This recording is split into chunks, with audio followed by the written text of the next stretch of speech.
Okay guys, welcome back to Exploring Temecula. Today we're switching it up a bit and I'm talking about the Inland Empire and 8 cities that are probably the most popular in the area. I've lived in many of them. I've sold hundreds of homes throughout these areas, so I feel like I have a good deal of knowledge.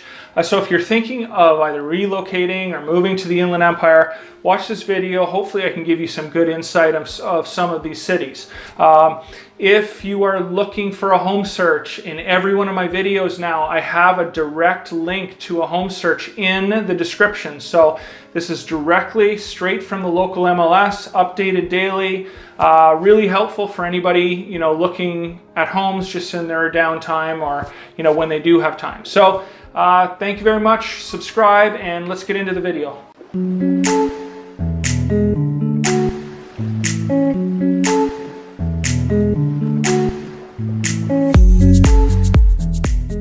Okay, so the first city I'm going to talk about is Corona. I'm going to lump Eastvale and Norco into this, but let's start with Corona. It's probably, out of all the cities I'm going to talk about, the most expensive. Reason being, in my opinion, it's just you're closer to Orange County and Los Angeles. So that's sort of how it works. The closer you are to LA, the more expensive the homes get.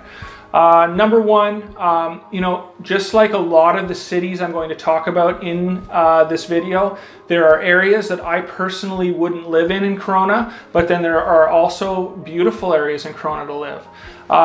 My favorite, or one of my favorites, that's a little less convenient for a lot of people, is down the 15 south. Reason being, in the morning, if you're commuting for work, getting on the 91 from the 15 and coming home, getting off the 91 to the 15, you're going to spend an extra half an hour, in the car each way, just getting on these freeways to go to work. But I do like the, South Corona, just in the fact that, it feels, the vibe is a little more relaxing. There's hills. It seems like the homes are spread out a little more. So again, if you can wing it, or if you're basically going the opposite way on the 15, strongly suggest this area. It's a little less expensive than a lot of other areas of Corona, and I think you'll enjoy it. Moving up north on the 15, you're going to get into the major area of Corona, the city center. And again, there's pockets throughout this area where I was talking about where I personally wouldn't live, but for others it might be fine. Then we're going to go over and we're going to cross over the 91 going north on the 15. There's still Corona over here to your left. And this is when we get into Norco and Eastvale. Norco is a really well-known horse area of Southern California. So if you're into horses, this is probably an area that you've either heard of or you're considering. And then also you have Eastvale. Eastvale is not, I think it's around 20 years old, let's call it. A lot of newer homes, and it has grown a lot in both in regards to like population and in home price values. Eastvale has become, really expensive for, that area, in my opinion, but it's very convenient if you're working in Chino Hills, if you're working in Chino, if you're working in Ontario or Rancho Cucamonga. You're basically going to cut off half an hour of your drive because you don't have to go through that 91, traffic jam, log, whatever you want to, call it. And again, you're going to save time every day. So it's going to be more convenient. Both areas have, amenities close by that, grocery stores, restaurants. So it's just a matter of, in my opinion, a lot of these areas, and I say this a lot in my blogs and videos, depending on where you work, should sort of give you an idea of where you're going to live. Unless you love living in your car, you really have to be strategic in where you live as compared to where you work. So anyway, that's number one, Corona. Number two on the list, we're moving down to Riverside. I lived in Riverside 5 or 6 years in a community called Orange Crest. Really love that community. It's quiet. It's got everything you need.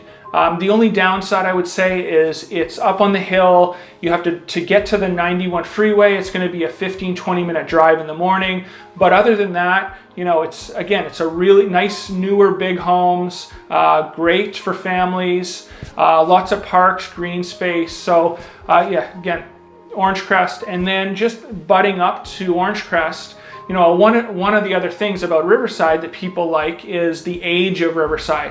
There's a lot of areas that have 120-year-old homes, specifically the Wood Streets. That's a very popular area in Riverside. So just side note, if you like older homes, Riverside is definitely a place that you need to check out.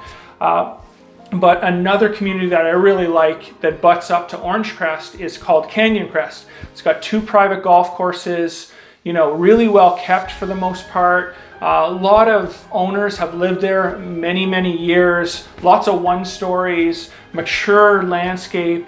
So again, the two of my favorite areas of Riverside, Orange Crest, Canyon Crest. So check those out. And again, as always, make sure you do your research. If you have to, you know, if you have kids and there's school districts and they have to go to school, make sure you check into the school districts, what's going to work best for you. Okay, next we have Moreno Valley. And now I'm going to say this a lot. There's areas in Moreno Valley I personally don't like. If I was to live in Moreno Valley, the areas that I like are north of the 60, northeast, larger lots, you know, bigger homes, and then the far end east of the 60, right before you get into the Badlands. It's just a newer area. The homes are newer. And yeah, so those are the 2 areas in Moreno Valley.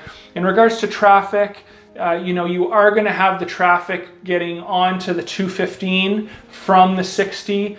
So the farther in on the 60 you are, you know, you're going to have more of a drive time, but it's not absolutely insane terrible. So really, you know, there's lots of amenities, you know, in those 2 areas. There's grocery stores, restaurants right all along that 60, so it makes it convenient. Next we have Perris, and Perris is interesting because, you know, if I was to take all of the cities I'm talking about today and name a few areas that I probably would be my least favorite, it would be Perris. But you also have areas like Gavilan Hills, and then Gavilan Hills has, you know, $750,000, $1 million homes, large lots, beautiful views, horse property.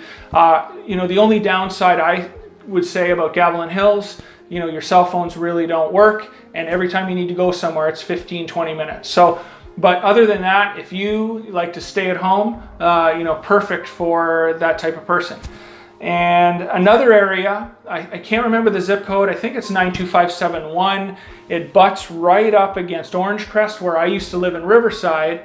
But there's a lot of homes, newer homes, let's say in the last 20 years, that, you know, they are half-acre properties, acre properties, 4,000 square foot homes, really nice area. And for the money, you know, that's probably, for that type of home, going to be some of your best value, you know, in the Inland Empire. Now moving down the 215 south, you know, you're going to have tract home developments both on the right and left side down the 215. Just again, do your research. Take a look at those developments. What's close by? What school district is it? You know, is there green space, you know, for my kids to play if I have kids? Are there baseball fields? Are there football fields? All of those things, you know, just make sure you understand and know before you go purchasing a home. Now we're getting into past Perris, going south into my favorite area, you know, of the Inland Empire for different reasons. But number 1 is Menifee. That's the first city we're going to get to, and one of the reasons I personally like Menifee, being a real estate broker, and it's all about investment for me, and you know what's going on down the road. Menifee is growing like crazy. You know, it's affordable. You know, and it's close to a lot of things, and it's safe, it's relatively clean. There's a golf course there, and there's golf courses actually, you know, are within a 20-mile radius. There's lots of them, but yeah, and I would say the only downside of Menifee is, to me, it feels like that the development, they did not do the correct or enough infrastructure in regards to roads and off-ramps to the amount of homes that have been built.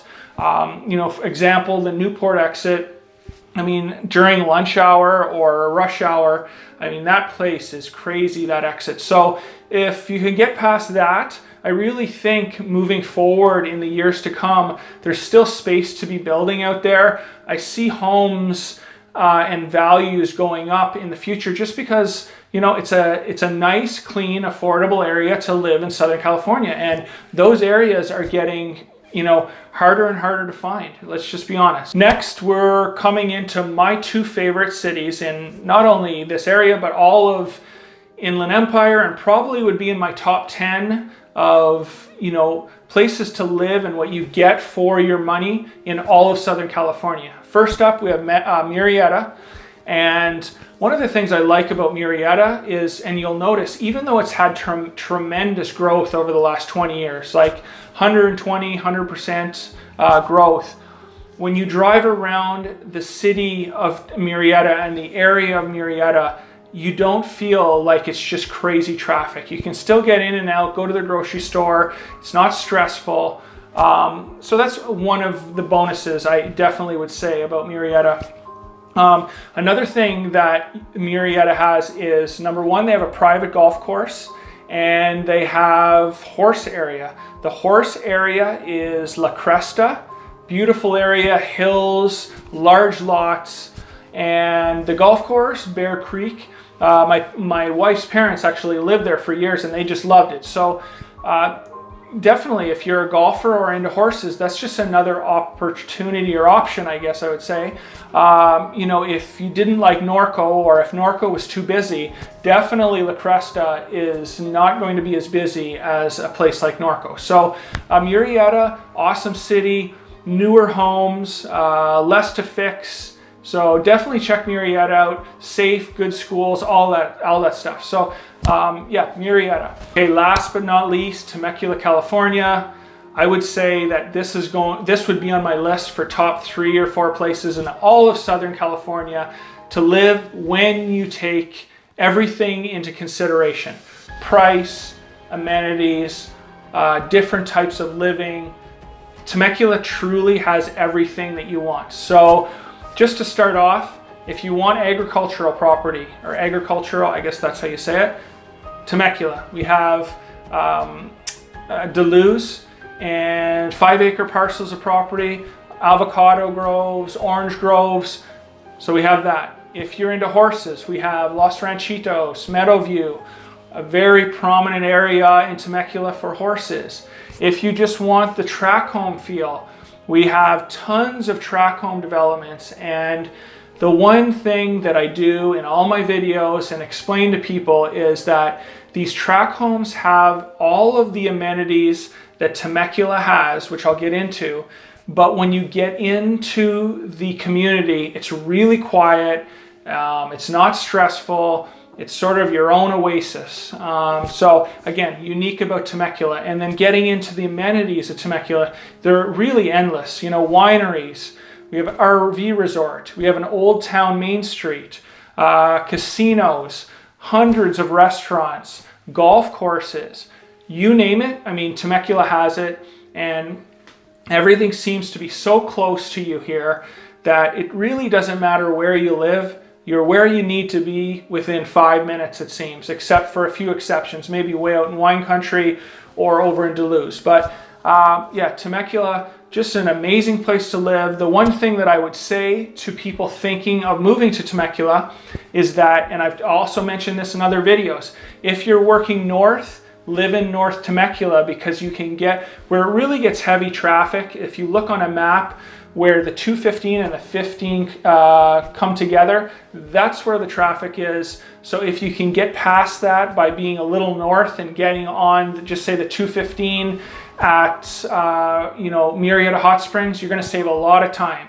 And then obviously the other way, if you are working south towards San Diego, you're going to want to live in South Temecula. And even though I live north, I prefer south a little bit more. I just think the homes have a little more land. Some of it's older. It's a little less congested, but you know, really, you're not going to go wrong in any area of Temecula. It's a really amazing city. So yeah, there we have it. All those 8 cities that I feel like I know enough about to talk about.